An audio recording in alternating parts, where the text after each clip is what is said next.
30 मार्च की सुबह मुख्तार अंसारी के साथ उसका रसूख भी दफन हो गया, लेकिन जनाजे के लिए जन सैलाब उमड़ा। घर से 900 मीटर दूर कालेबाग कब्रिस्तान तक चले जनाजे में हजारों लोग शामिल हुए, लेकिन एक शख्स गायब था। वो उनकी पत्नी थी। सबके मन में ये सवाल कौंध रहा था कि पति सुपर्दे खाक हो गया, लेकिन बीवी नजर नहीं आई।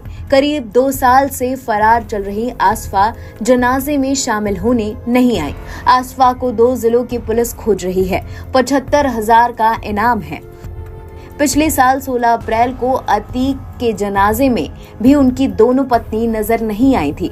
इस बाहुबलियों के आपराधिक इतिहास में उनकी पत्नियों की भी भूमिका अहम रही है। यही कारण है कि जब इनकी मौत होती है तो इनकी पत्नियां आखिरी बार उन्हें देख तक नहीं सकती।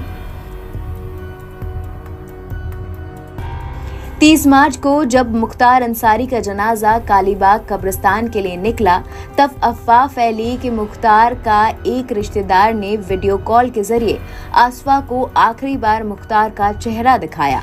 मीडिया में खबर चली, प्रशासन से पूछा गया तो उन्होंने साफ कह दिया कि ऐसी कोई जानकारी उनके पास नहीं है। आखिर आसफा फरार क्यों है, आइए जानते हैं। मऊ जिले में रैनी गांव की ग्राम सभा के जरिए कुछ गरीबों को पट्टा पर जमीन दी गई। कुछ दिन बाद इस जमीन को आसफा अंसारी और उसके 2 भाई के नाम कर दिया गया। इन सब ने मिलकर विकास कंस्ट्रक्शन कंपनी बनाई और एक बड़ा सा गोदाम तैयार किया।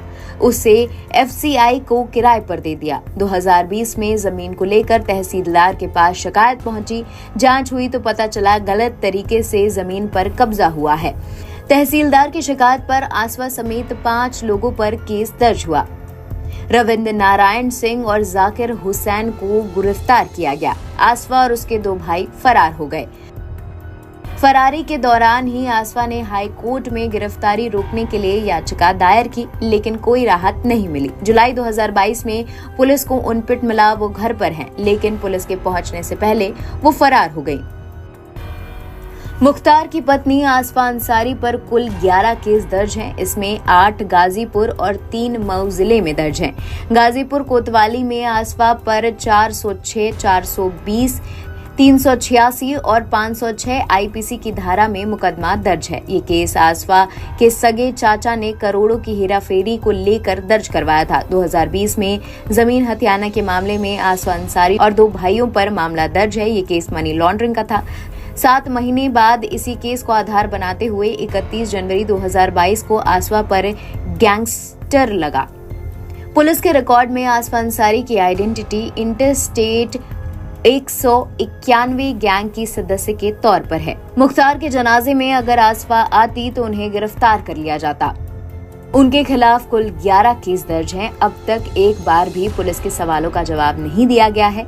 किसी भी कोर्ट पर नहीं पहुंची है। 2 जिलों की पुलिस ने इनाम भी घोषित कर दिया है। इसी गिरफ्तारी से बचने के लिए वो अपने पति के मौत के बाद भी सामने नजर नहीं आई। हंगामा टाइम्स की तमाम खबरों को देखने के लिए हंगामा टाइम्स को सब्सक्राइब कर लीजिए और बेल आइकन दबा लीजिए। अगर आपको ये वीडियो अच्छा लगा हो तो लाइक बटन प्रेस कर अपनी प्रतिक्रिया हमारे कमेंट बॉक्स में देना मत भूलें।